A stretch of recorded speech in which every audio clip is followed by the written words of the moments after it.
Hi friends, ఈరోజు నేను పచ్చిమిర్చి పచ్చడి చేస్తున్నాను. పచ్చిమిర్చి, జీలకర్ర, చింతపండు, వెల్లుల్లి. స్టవ్ ముట్టించి కడాయి పెట్టేసేసి 1 స్పూన్ ఆయిల్ వేసుకున్నాను. ఆయిల్ హీట్ ఎక్కింది. ఇప్పుడు ఇందులో పచ్చిమిర్చి వేసేసుకొని ఒక 5 నిమిషాలు ఫ్రై చేసుకోవాలన్నమాట. పచ్చిమిర్చి వేగిపోయినాయి. ఇవి ఒక ప్లేట్లోకి తీసేసుకొని చల్లార్చుకోవాలా. స్టవ్ ఆపేస్తున్నాను. మిక్సీ జార్లోకి నానబెట్టుకున్న చింతపండు,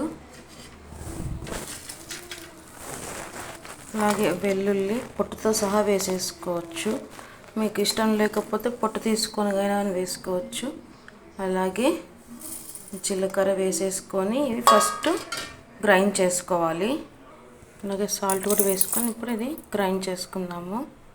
ఇలా మిక్సీ పట్టుకున్నాక అంతా దగ్గరగా తీసేసుకొని ఇప్పుడు మనము పచ్చిమిర్చి యాడ్ చేసేసుకొని మిక్సీ పట్టేసేసుకోవాలా. మీకు ఇంట్లో రోలు అవైలబుల్గా ఉంటే రోట్లో అయినా కానీ దంచుకొని తినొచ్చు అన్నమాట. టేస్ట్ అయితే ఇంకా చాలా బాగుంటుంది. ఇలా కచ్చా పచ్చగా మిక్సీ పట్టుకున్నామంటే మనం రోట్లో తిన్నంత ఫీలింగ్ కలుగుతుంది. ఇప్పుడు దీంట్లో మనము పచ్చిమిర్చి వేయించినలో కొంచెం నూనె మిగిలిపోయింది. ఆ నూనెను వేడి చేసి ఇందులో వేసేసుకుంటున్నాను అన్నమాట. అలాగే ఇది వేడి అన్నంలో నెయ్యి వేసుకొని తిన్నామంటే టేస్ట్ చాలా బాగుంటుంది. ఇది ఒక 2-3 డేస్ ఉంటుంది అన్నమాట. ఒకవేళ ఇంకా దీంట్లో మనకు ఇది టిఫిన్స్లోకైనా కానీ తినచ్చు.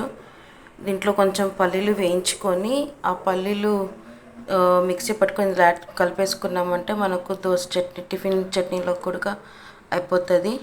ఈ వీడియో కనుక నచ్చట్లయితే లైక్ చేయండి, షేర్ చేయండి, సబ్స్క్రైబ్ చేసుకోండి. Please do like, share and subscribe to Teju creations. Thanks for watching. Bye.